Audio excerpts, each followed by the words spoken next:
Hello, and welcome back to the More Money Podcast for this special bonus episode. Hello. What a nice treat as we, there's only 2 more episodes of this season, then I'm taking a little bit of a holiday break over December.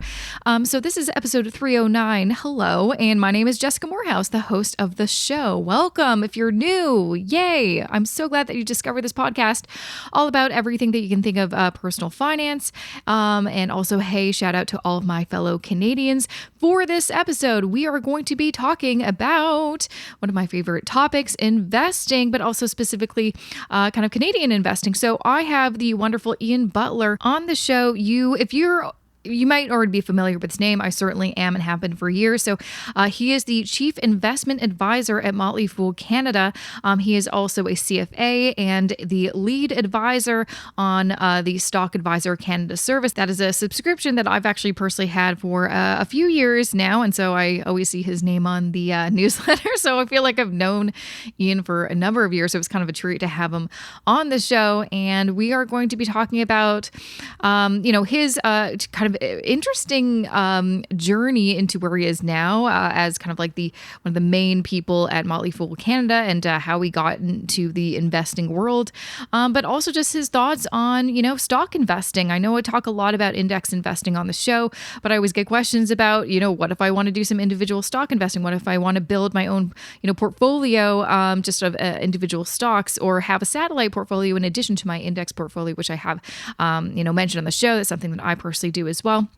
And so he's the perfect guest to be on the show to talk about all things stocks, but also specifically, Canadian, as a Canadian investor, the Canadian side of things, and how, what we should take into consideration, how to evaluate companies, some of the psychology. That is kind of usually the main thing that we all forget about, the psychology of it all and all that good stuff. So I know you're going to love this episode. Now, I do want to just remind you that if you are interested in signing up to Stock Advisor Canada, which is part of Motley Fool Canada, and currently there's over like 70,000 people subscribed. Well, if you go to fool.ca/Jessica, you can save 66% off your membership. So again, who doesn't like a good deal? Again, if you want to go to fool.ca/Jessica, you can get 66% off your membership. But anyways, without further ado, let's get to the good stuff. Let's get to that interview with Iain Butler. Welcome, Iain, to the More Money Podcast. So excited to have you on to talk about one of my favorite topics, investing, but also to really dive deep into Motley Fool Canada and what it's all about, and stock investing. So welcome. Wonderful. Great to be here. Been looking forward to this. Yeah. So, I've been a subscriber to Motley Fool Canada for a few years now. And for people who maybe aren't so familiar with you, and I feel like I know you because your name is always on the email newsletters and stuff like that. So I feel like I get an email from you weekly. Can you kind of share a little bit? More often than that. Yeah, more often than that. That's right. Can you share a little bit about yourself and your background? I know that you're a CFA and you did work in, financial services before joining Motley Fool Canada. Kind of share what was your background and how did you get into the world of, financial services and investing? Totally. Yeah, I can go right back to the beginning of my career. Came out of university sort of thinking that I wanted to be in the Canadian financial industry and knew that I'd done a couple projects in university. I did a business degree and they were sort of along the lines of exploring companies, like figuring out what sort of makes companies tick, and I really enjoyed that kind of work. So it translated nicely into the world of stock picking and stock advice. So that was sort of the target coming out of school. Now, coming out of school, I didn't really have any experience. I didn't really have any connections. I'd grown up in a small town, sort of rural community, so hadn't been exposed to the high financial world of Toronto. But moved to Toronto, got a job in a call center for a mutual fund company, Templeton. Which I've sort of lost track of. It was a pretty big mutual fund company at the time. I don't actually know. It still exists. There's a big building in Toronto, but I don't know anyone who's heard that, like, no one talks about it. It doesn't have the cachet that it once did. I think there was a Templeton Growth Fund, and John Templeton is a very famous investor historically. So call center, got my foot in the door, so to speak. It was sort of a fun environment, young people kicking around, sort of all in the similar boat. But again, sort of had that trajectory in mind that wanted to get into an analytical role. So moved from there into a custodian, a company by the name of CIBC Mellon, and a custodian is a company that sort of takes care of a lot of the back office work that nobody really knows exists, but sort of trade settlement. And it got me talking to the investment industry, sort of the institutional investment industry. Was not a great job, I must say. Lots of pushing paper around, very routine, mundane. Not glamorous at all, huh? Yeah, sort of. I kind of likened it to a factory assembly line. But again, it served a purpose in that one of the customers that we had ended up having an opening, sort of an administrative role opening within the investment department of an insurance company. So that plucked me out of the custodian role into an investment management shop, and sort of, again, got me closer to the role that I had envisioned all the way along. And I was there for a couple of years, got a break through another connection, again, sort of making connections along the lines. Self-educating along the lines, I think, is a very important theme to sort of convey. As you mentioned, the CFA program was part of that. I think I started it in around 2002 or so. I got stuck on level 3 there. That's like one of the hardest programs out there. It was not fun, I got to say. And I wasted a lot of, I shouldn't say wasted. I spent a lot of time, probably more than anybody else I know. I was never very good at exams. And that's the whole program. You got to be ready for an exam. So it wasn't a great fit just in terms of how I think. But anyway, got through it. And it's an important designation, I think, just again from a career perspective. It's hard to know what is really learned there, but there's a ton of volume, and I've kind of lost track of the program. I don't know how it's evolved over the years, but I know that exam is still paramount. So working on that in the background. And also came across a company called the Motley Fool while I was at the insurance company. So again, this is sort of early 2000s. Mm-hmm. The Fool was just sort of finding its way. Fool's been around for close to 30 years now, and I can get more into the Fool in a moment. But just the tone of the Fool hit home, especially relative to the textbooks that I was reading for the CFA curriculum. The message of education was clear throughout, so it really just resonated and became a frequent destination for me as I, again, sort of self-educating through this administrative role. Ended up, through a connection, getting a junior analyst role with an investment management company in about 2003, and really have just sort of progressed as an analyst and gaining experience since then. So the Fool came about sort of in a crazy way for me professionally. So lifelong fan, but in around 2010, 2011.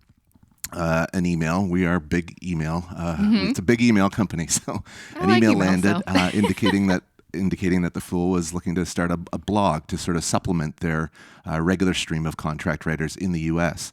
And I was kind of like, kind of doing this work anyway. Maybe I can get a bit of a side gig going here and put some submissions in and just get them published and whatnot. So did that for a period of time, unbeknownst to my employer, and then I did let my employer know after about 6 months or so.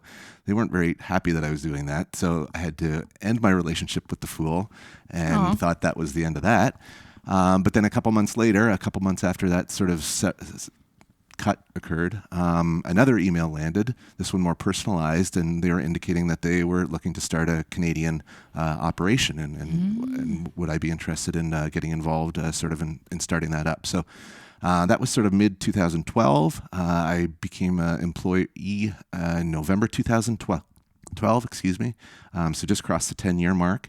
And then we, so the first step of the business was to sort of establish an audience, and so publishing a lot of free content. And then we began Stock Advisor Canada, which is sort of our original and I call it flagship service, I guess, in October 2013. And we've built upon that since, and we've had a great run in Canada, and I think we've been pretty well received. Yeah. And I think it's been a lot of fun. That's amazing. Wow. That's honestly, I love hearing stories like this. This is why I always ask people, what's your kind of background? How did you start? Because I think it's so important to know that it's like, oh no, it's no one just gets the job and here they are. It's like you started literally from the ground floor, and it took years and years and years to kind of get to maybe like your ideal role that you made. It didn't exist, and then it kind of poof came to be. I mean, that's my story as well. I didn't realize I wanted the job that I currently have because it didn't exist and I created it myself. Totally. Yeah. No, your story sounds very similar, or along the similar themes, I guess. As you say. No, if somebody would have tapped me on the shoulder in 2001 and said, in 11 or 12 years you're going to be employed by the Motley Fool, I would have probably not believed it, but here we are. Yeah. Yeah, that's amazing. So I want to kind of talk a little bit more about the Motley Fool for people who don't really know. And like you mentioned, the Motley Fool has been around for 30 years and in Canada now for almost a decade, which is really exciting. Mm-hmm. Where's the name come from, first off? Because most people are like, what the heck does that mean? And what is kind of, like, why did it get started? How is it maybe different than some of those other websites that are also, have research and analysis on stocks and investments? For sure. So it began literally in a garden shed in again, 30 or so years ago. I think we're at 28 or 29 years total. Two brothers, David and Tom Gardner, very much involved in the business still, and have sort of ridden it through the ups and downs over the years. And so they were English majors. They would have been associated with Shakespeare, and the Fool was a character from a Shakespeare play. And their love of the Fool was because the Fool was the only one that could speak to the king in sort of layman's terms, or felt comfortable enough or confident enough to be direct with the king and tell the king how things really were. So the genesis of the Fool was to sort of fly in the face of Wall Street, and really the sort of the mainstream investment world, and sort of tell people the truth. This is how to invest. Don't listen to all the garbage, I guess, that exists out there. The high fee, highly complex. The financial industry wants to make things seem very, very complex, very complicated. I see on your blog you mentioned that you maybe felt intimidated going or on the ground floor, and I think we see that all the time. It's a very consistent theme. So their goal was to sort of unwind that ball of complexity and make things right in terms of ways that people can actually understand, right? Ways that make sense, and really focus on long-term investing as opposed to the short-term games that go on out there and that have maybe even become more prevalent than they were even back then. Mm-hmm. So that was the genesis, and I mean and then the company's just sort of evolved from there. It's always been sort of rooted in a newsletter-oriented service. That's how they signed up. Some of their parents' friends were their first members, and they literally hand mailed out a typed up newsletter, which was the first edition, and it's evolved from there over the past 30 years. And I think you're right. You mentioned sort of the prevalence of other research that exists out there, and I think that's probably the Fool was sort of a groundbreaker on that front, and maybe people have other organizations have come up that have tried to pattern themselves after the Fool. But I think at its core, the principles remain. It's a long-term investing mandate, 3 to 5 year horizon on any stock ideas that we put out there. I think one of the best pieces of advice that I've ever come across anywhere in the investment industry is put forward by the Fool, and it's that not a single dollar that you foresee needing within the next 5 years should be in the stock market. Mm-hmm. And if you sort of run with that mandate, investing actually becomes a whole lot easier. Because it's a very mental game. Money is a very emotional thing. But if you can sort of keep things in perspective, it really changes things and makes it a whole lot easier. And I feel like that's it's so funny because it's like, for me, I started really learning about personal finance and investing when I started just my own personal finance blog as a hobby 10 years ago. And it's so interesting just to see the kind of evolution of how people are talking about investing and thinking about it. back, then I started to, I was very intimidated by investments, and people were just talking about mutual funds. Really, that was kind of the core kind of investment product. People were like, oh, if you want to invest, you do mutual funds, of course. And that's all I thought existed. Sure. And then people started talking about, oh, there's things called like ETFs, and you can build your own portfolio of index ETFs and stuff. I'm like, well, that seems cool. What's this self-directed investing all about? And then robo-advisors started coming up. You're like, oh, there's another new way online that you can invest. And I feel like now in the past, really, I feel like because of the pandemic, these past 2 years, what I've seen is like there was so much talk about long-term investing, boring index investing for I feel like a long time, and it could just be the bubble that I'm stuck into because it's one of those confirmation bias. I'm just reading stuff like that, but I feel like so many of the conversations and things that I'm seeing online is kind of going back to this idea of getting rich quick or the short-term gains through things like meme stocks or just oh, I bought Tesla and bam, look at me now, or cryptocurrency. Especially, I hear from so many listeners, especially young investors, oh, I'm so glad you talk about things that aren't just cryptocurrency, because I feel like that's all I see, and I feel very pressured into putting all of my money into cryptocurrency, right? It's kind of intimidating for young investors. You're like, where do I go? There's almost too many options and too many routes you can take. It's like, what do I actually do? Totally. Well, it's been an unbelievable market for the past, since like really coming out of the financial crisis. There's just been no, and I'm talking mostly the U.S. market. The Canadian market's had its issues with more of the resource sectors and energy and so on struggling. But the past decade has been just an unbelievable market for especially growth-oriented stocks and sort of multiple expansion. And it's frankly, as a Canadian investor that's seen some different investing climates over the years. I sort of began just as the tech bubble was bursting. So I was early on in that one, but certainly came through the financial crisis through the thick of that.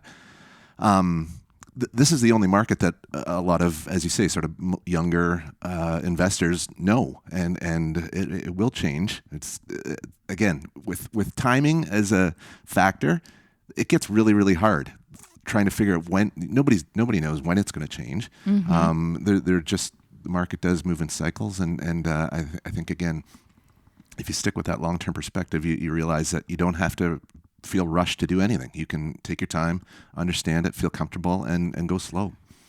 Yeah. And I feel like unless you have that, like me, I'm in my mid-30s now. And so it's like I experienced I graduated university in 2009. And so that was very front of mind, the crash and then the subsequent recession.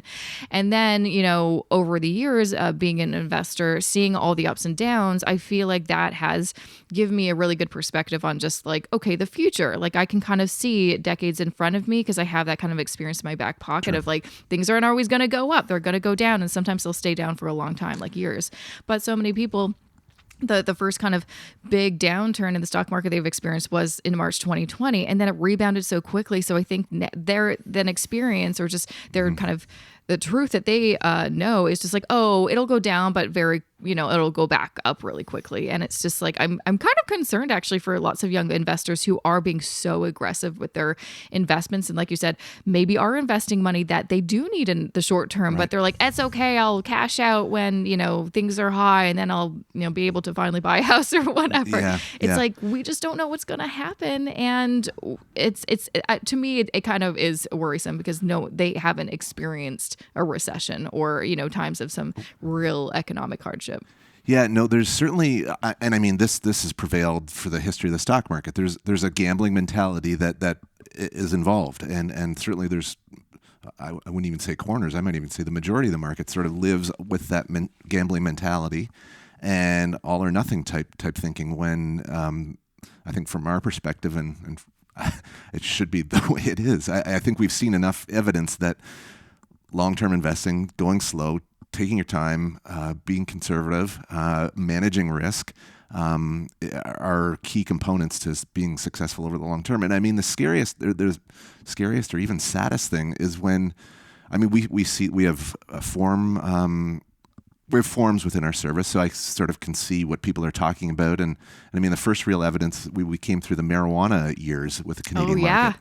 And it was just bananas. How everybody was just, what's the next pot stock? Let's go. Let's get really heavily invested in pot stocks. And I mean, I felt our role to sort of be pushing back against that and saying, no, this is not a great corner of the world to invest. No. But it's tough when sort of those animal spirits are fired up. It's people don't want to hear that. There's like one or two examples of people that have like really made some money, but most of the people I know, myself included, have lost money. That's right. Yeah, there was, I think, a moment where you couldn't go wrong for a few months anyway, but then everything I think has gone really wrong. Yeah. And that's the perspective to sort of have in mind. Not trying to jump on a train for a couple months and make whatever you can make. It's that long-term mentality that I think carries the day, and that's where the real magic of investing comes into play. There's no magic in it's just it's a guessing game when you're talking in terms of months or even 1 or 2 years. It's a total speculative guessing game. The magic of investing is really keeping your head about you and keeping that long-term picture in mind.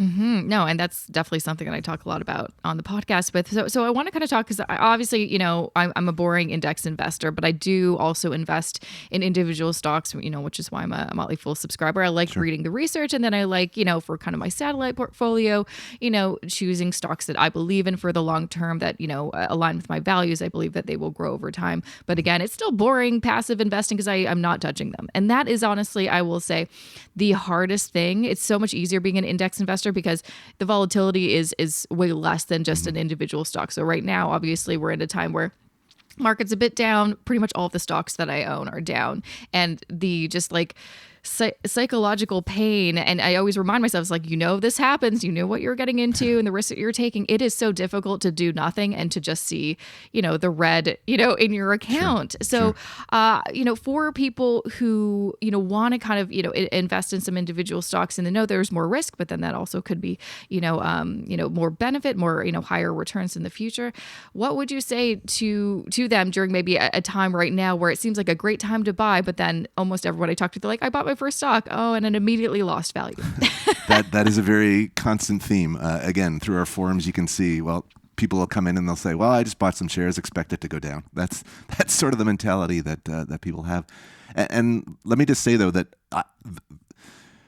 a lot of people should be following the same strategy that you're following. It's almost like too many try to go all in on individual stocks when passive investing is probably a better fit for certainly for their level of experience, if they're just getting in tune with the market and maybe graduate into a more individual stock selection as you go and are able to better sort of mentally navigate the markets. But I certainly want to support your strategy and pursuit that you're following. I think, though, when it comes to picking individual stocks, I mean, our services certainly volley up a lot of ideas, and frankly, we're not quite 10 years in, but you go into Stock Advisor Canada and there's like 100 ideas on the scorecard, and it can be sort of overwhelming. So we do our best through sort of a monthly feature, Best Buys Now, trying to highlight what we think are good ideas for new money right now. Our newest ideas come out monthly. But I think it comes back to personal taste, personal risk tolerance, personal situation in life, how the person's portfolio is constructed. So there's a lot. It's not just about picking an individual company or a couple companies. It's really about sort of having a whole portfolio mindset in mind and being in tune with where you're at. Because I mean, another big tool I find is sizing a position in a portfolio. So you can pick the riskiest. I don't know what the riskiest stock is in Stock Advisor Canada, but whatever. Pick the riskiest stock. If it's a 1% position in your portfolio, it's not going to hurt that much if it's down 20%, down 30%. If it's a 15% position, then you got some issues, and that really brings the mental game into play.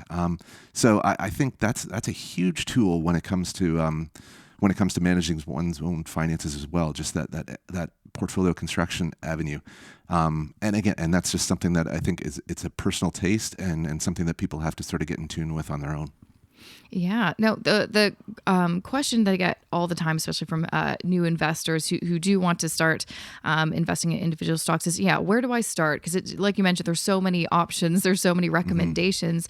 It can seem like there's too many options. And so people just don't make a decision. So where should people start when they are kind of thinking about their overall portfolio construction, thinking about, because I know Motley Fool is all about like diversification as well, not just picking one or two stocks, but having a good variety.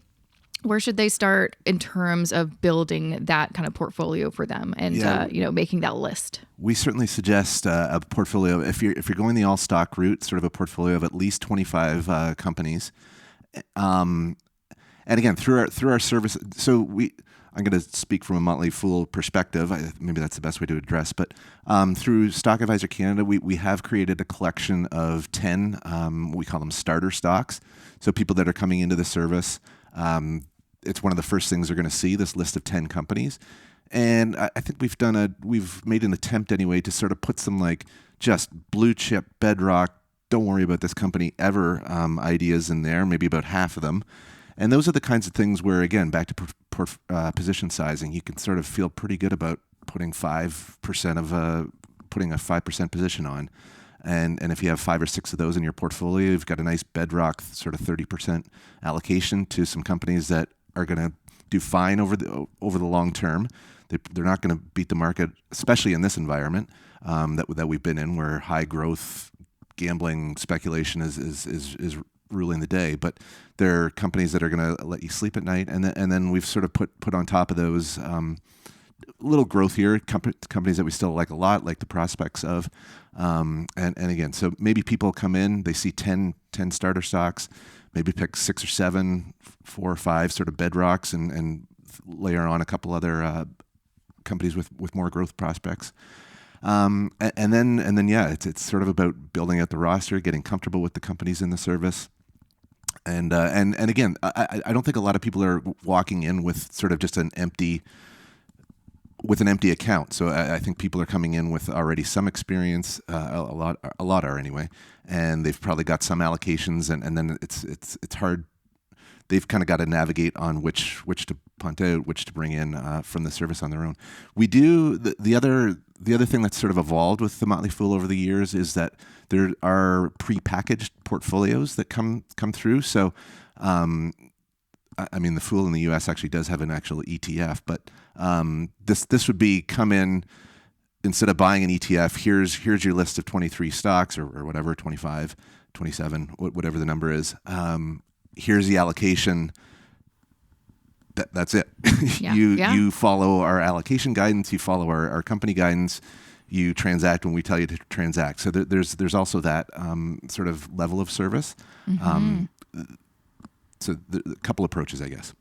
Yeah, no, that's awesome. I think that's great. I mean, I always tell people when you don't know where to start, especially if you want to get into self-directed investing, but it's like there's so many options. It's like find a model that makes sense to you and then just copy it.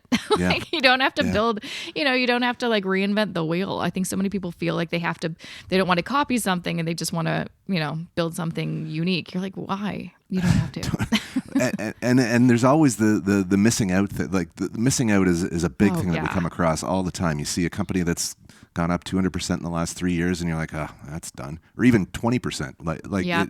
Whatever the number is, people seem to find more solace in investing in those stock charts that are like high on the left and low on the right type thing. When in reality, that's the sign of a company that's probably not working. It's a bad company.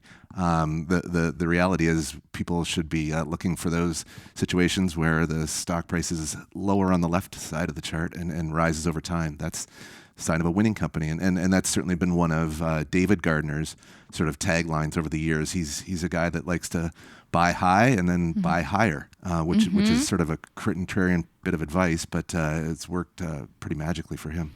Well, yeah, I remember when some of the first stocks that I bought, and this was just starting, honestly, not too long ago, just a few years ago. And I was looking on the website, and obviously like Shopify I'm like, oh, you know what? This is a company I really like I knew a lot about, I was familiar with it. But the price, I think I bought like literally one stock for like $400. Sure. And I'm like, oh gosh, that was was a big investment for me doing one stock. And then I remember that it kept on going up, and then people were like, oh, now it's 700. Is this too crazy? Or is it going to go up? And now it's like 1,700 or something today.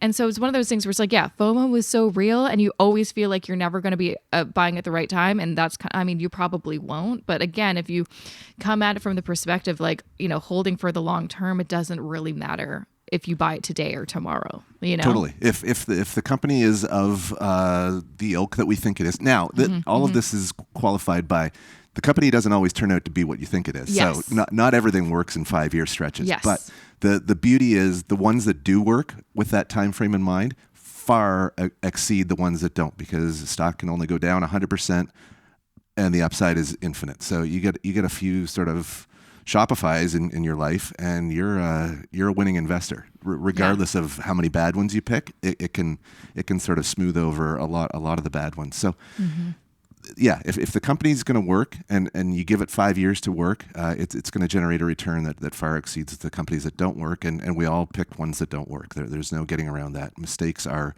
prevalent, and that's another thing that you have to become comfortable with. You're going to make mistakes. And things are going to go wrong. It's not even obvious mistakes. It's just like unforeseeable things happen that it's just part of the game. Yeah, like I think, you have to be comfortable with those losses. If you're taking risk, risk doesn't just mean like, forever returns. And again, like we're in this environment where so many people, that's all they've experienced. It's just like, it keeps going up forever. It's like, more won't risk. Always. The more risk, the better, frankly, over the past, 5 years anyway, maybe longer. So from I get frustrated by that, because we're trying to balance risk and reward and suggest these companies that have not been going up 100% a day type thing. And the ones that are going up leaps and bounds up until recently. There's certainly been some pullback on the growthier portion of the U.S. market, especially. But it's hard to balance that relationship when especially in the environment that we've been in. Absolutely. So, I think, one thing that's beneficial from, reading the Motley Fool and subscribing is obviously all of the information and research. But I think that's also a place where especially new investors kind of get stuck. They don't know really what information they need. Like, how do you, I guess, evaluate a stock or a company to know if it is something worth holding on for 3 to 5 years? What would you kind of say to them? Yeah, that's a huge, it's huge, because you're right. I think a lot of people's research begins and ends with a stock chart, and that's almost the worst place that one can first turn when they're considering an idea. And I'm as guilty as anybody of doing the same thing. But if you just take the stock chart out of the mix, focus on the company and evaluating the company without that sort of bias that the stock chart immediately creates, that's a great first step. So ignore the stock chart, go to the company. We're pretty big fans of, so now Motley Fool, we've got different investing teams. So our Canadian investing team might have a different taste than sort of some of the US teams we have a rule breaker service that's very focused on like ultra high growth companies. So we sprinkle that in, but we try to take a more sort of balanced, I don't know if balance is the right word, but more diversified approach to the suggestions that we put forward. So we're rooted in company fundamentals. So a cash flow statement is, I think, the first place that I go to, and this is something that's evolved over the years. Statement of cash flows is hugely important because the earning statement still gets the bulk of the attention out there, but earnings can be sort of gamified. Cash flow is cash flow. So if you see a positive cash flow situation, it means the company's doing something right, and they can then take that cash, they can do good things with it. They can pay down debt, they can make acquisitions and grow, they can give it back to shareholders through dividends and buybacks. So cash is really a lever that we look for across the spectrum. It's not always the case. I mean, when we recommended Shopify, it didn't necessarily have an attractive cash flow profile, but the opportunity was such that it was sort of worth straying from that. But in a lot of cases, we recommended recently a company by the name of Nuvei, which is a Canadian payment processor provider. Lots of ties in the online gaming world and online gambling, growing like crazy. But again, there's growing like crazy, and then there's growing like crazy with cash flow. And we contrasted Nuvei with Lightspeed, which is another higher growth Canadian company, both growing the top line big time. The difference was Nuvei's growing their cash flow profile as well, along with the top line.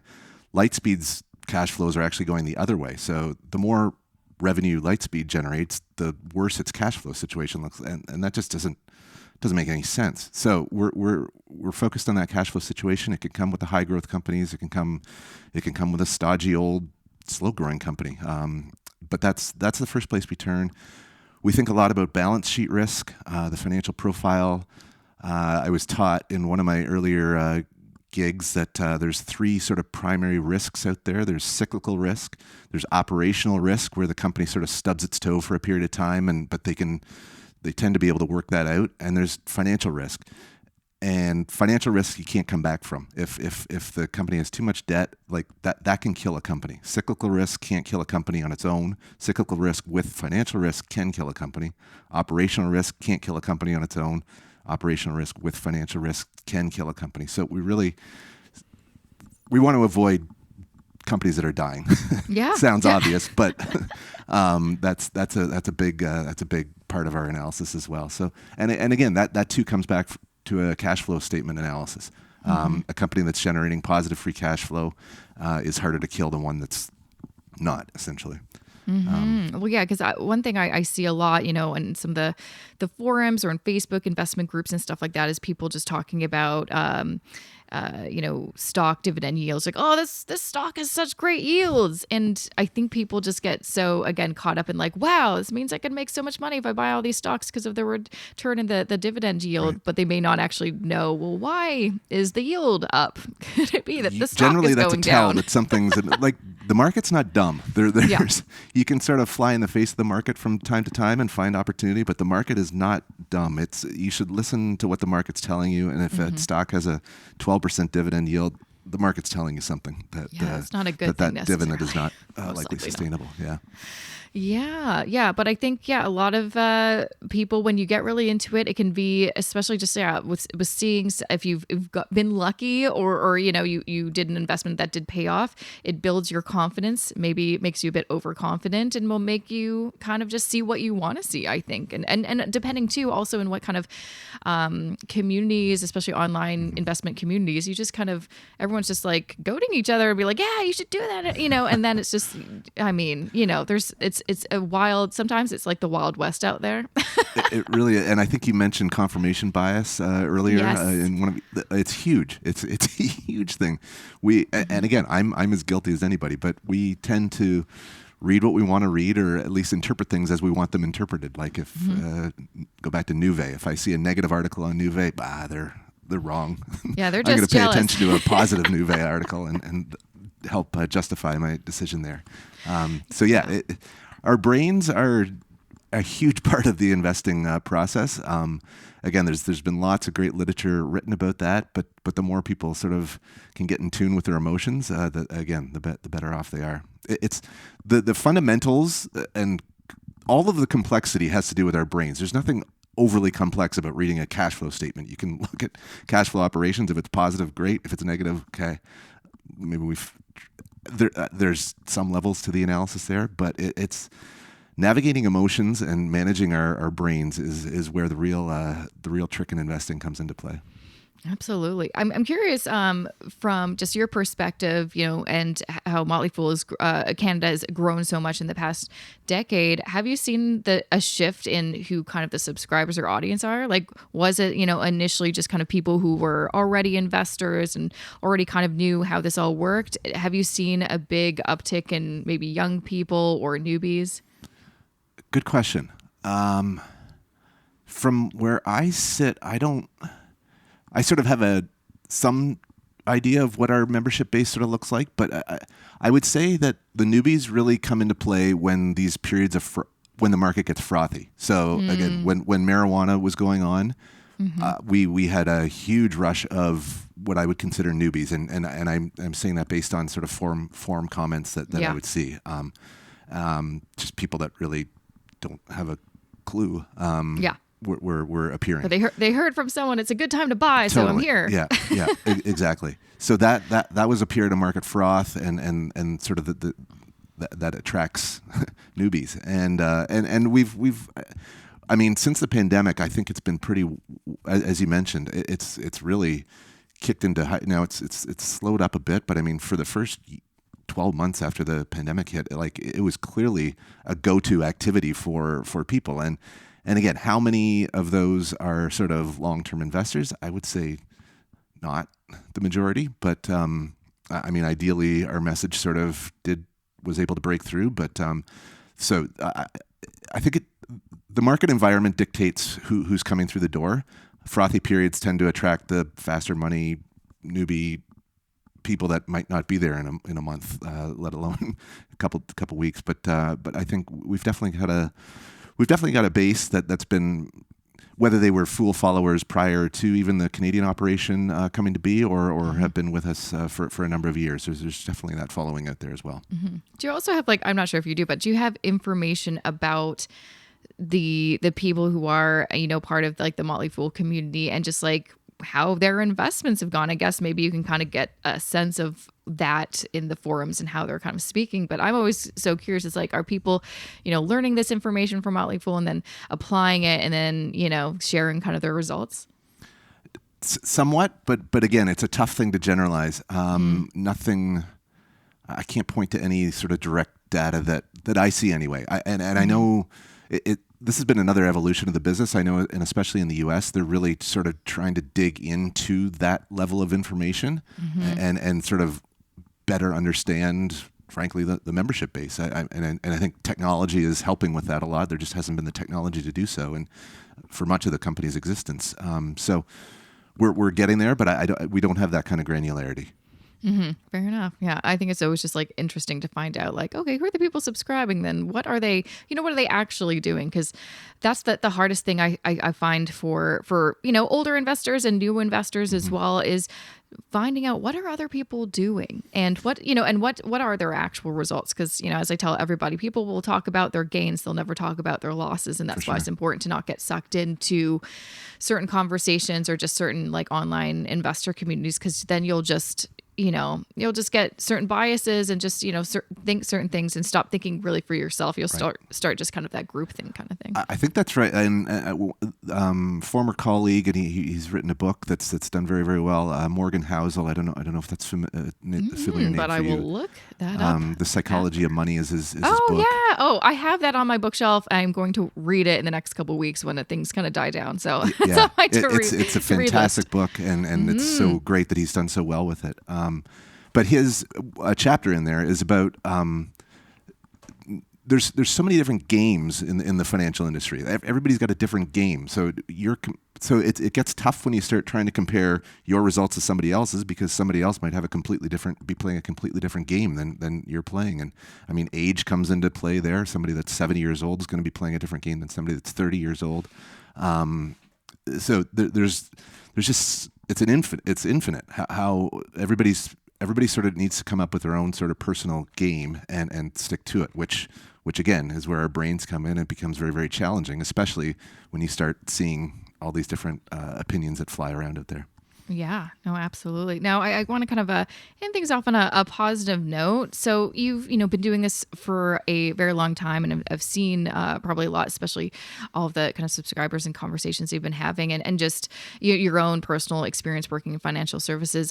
What would be some of your kind of, best advice for someone just getting started? Or, I mean, honestly, a lot of the people that I talk to on a day-to-day basis, they've been investing for a while, but usually they just don't have that that knowledge or that confidence. And so they're like, I actually don't know what I'm investing in. I started with the bank 5 or 10 years ago. I think it's in mutual funds. I have no clue. And so I want to actually take this time now to educate myself and really become empowered and more informed. What is some of your best kind of advice for just like a person who wants to really take control of their investments and, again, investing for the long term? For sure.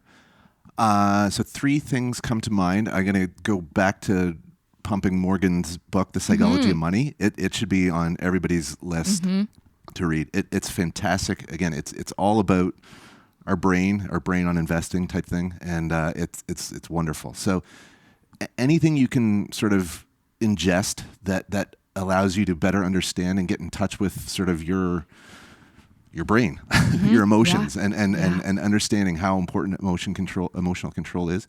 The other thing I would suggest is having a handle on financial history, understanding how the market has performed over the long term, understanding that the market's only appreciated about an 8% before inflation over the very, very long term. So that too helps to sort of govern what to expect and manage expectations. So, I mean, if you're able to generate a return beyond 8%, you're going to be better than like 90% of investment professionals out there. As opposed to, I mean, people just want 500%. They don't have that context. So I think understanding financial history, understanding that stocks go down faster than they go up. That's another David Gardnerism. Stocks always go up, but they go down a heck of a lot faster. So be wary of the declines, because the worst, again, back to I think what I mentioned before, it's terrible to see people getting scared out of their pursuit of becoming a seasoned investor. And I think that happens all the time. So financial history, Morgan Housel is wonderful. He's a wonderful resource, period. He writes for the Collaborative Fund. We do miss him at the Fool, but he's still putting his content out to the world. And another source that I love, and I don't think gets, certainly not these days, maybe it did a decade or so ago. I mean, Warren Buffett remains a wonderful, wonderful resource. He's still with us. Read his annual letters dating back and this can help with the financial history end of it too. Berkshire Hathaway has annual letters published back to I think maybe 1960-ish. Oh wow! So maybe you don't have to take them all in, but a sampling throughout time. I've found it an invaluable resource just to, again, understand the different business climates, how he thinks about business, which I think is where you want your understanding to be. You want to be able to look at a company, be able to evaluate the business, how to think about that business, and then again let the stock sort of take care of itself over the long term. But yeah, I completely agree that the psychological aspect doesn't get enough attention, but that is like the thing that'll make or break you as an investor. It's easy to actually make a trade, but the hardest part is to feel good about it after you've That's right. made it. Holding is the hardest part of investing. Buying is actually the easiest. Selling is also very difficult, but just holding on to something, whether it's doing well or poorly, is really, really, really hard. Because it's like you feel like you should be doing something. Sure, yeah. But you're not supposed to. That's the whole point. Doing nothing is a perfectly acceptable, if not the best, strategy. Exactly what I've been saying for years. Thank you so much for coming on the show. It was such a pleasure having you on. Where can people find more information? I mean, I'll include some links, for people to check out Motley Fool Canada. But where can, if people want to find you online, where can they find you? What are some other kind of resources that might be something that you want to look into after this episode? Sure. I mean, sort of the flagship site is fool.ca. That's where we provide some market commentary, ongoing market commentary. If you like the message there, the idea is to sign up for one of our services. Again, I sort of lead the investing team in Canada, but I spend a good chunk of my time on Stock Advisor Canada, which again is our flagship service. We've got some other ones. Again, we've got a smaller cap service by the name of Hidden Gems, run by my colleague Jim Gillies, and Dividend Investor Service as well. And then we've got some of the portfolio sort of prepackaged portfolios that I mentioned as well. But that's sort of once you get comfortable with the Fool, that's where we sort of want you to migrate towards, or think it generally works for people to migrate there after they get comfortable with the message. In terms of social media or anything like that, I've tried to get a Twitter account going. I don't have a great Twitter. On Twitter. I don't have a great Twitter voice, though. I haven't been able to sort of get into the rhythm of posting to that Twitter account. So it's a little bit sporadic in there, but there is a Twitter account, TMFO Canada, I think is the handle on that one. But again, it's kind of quiet. I get you. I've been on Twitter for like a decade, and I'm just like, I'm not good at it. Like some people are amazing at Twitter. Oh, big time. And frankly, it's become it's become a wonderful resource, actually. If you're able to, again, there's a lot of noise in there, but if you're sort of able to block that out and pay attention to the messages from the great poster, like, it's a great resource. Even in terms of sort of article sharing or information sharing that goes on out there, I've really taken to it over the past 5 or 6 years. Yeah, no, that's pretty much why I still do it, just to see what other people that are better at Twitter are sharing. Because I'm like, oh, wow, that's a great resource. Definitely a lurker. And also just to see what's trending. That's a great way to find out what's going on in the market now. Sure. No, it's a great tool. I wish the stock could be doing better. That's one that we've recommended, and it's done okay for a bit. It's kind of pulled back here recently, though. But that's it's a huge platform, and I think they've just got to figure out how to monetize it better. And I think it's going to be an interesting investment. You'd think they'd figure that out, sooner, but no, they haven't. Hopefully it happens. We'll see. There's but big the optionality CEO there if they do. Quit, so I don't know. Maybe that's a good thing. Maybe I think the market's sort of been waiting for a dedicated CEO to come in, so we'll see what happens there. But I'm intrigued by it from an investing perspective as well as a user. Yeah, me too. Awesome. Well, again, thanks so much for dropping by on the show. It was a pleasure having you on. Fantastic. Happy to be here, Jessica, anytime. And that was episode 309 of the More Money podcast. You can find Iain Butler on Twitter if you want, because he is there and I have followed him at TMFOH Canada, which stands for the Motley Fool Canada. Oh, I get it. Clever. Love it. Anyways, you can find him on Twitter. Otherwise, make sure to go to thefool.ca. A lot of great resources for free on there. But also, again, like I kind of mentioned, if you did want to get a subscription to Stock Advisor Canada, all you have to do is go to fool.ca/Jessica to get 66% off your membership. Once again, go to fool.ca/Jessica to get 66% off. I think, honestly, I found someone else's promo link or something a few years back, and that's how I got into it, and then I just kept on subscribing, and here we are several years later. So also make sure to check out the show notes for this episode. JessicaMoorhouse.com/309 will include a bunch of helpful resources and links that we mentioned throughout the episode in there. Also, a reminder, if you did not listen to yesterday's episode or maybe previous episodes, again, here's the big deal.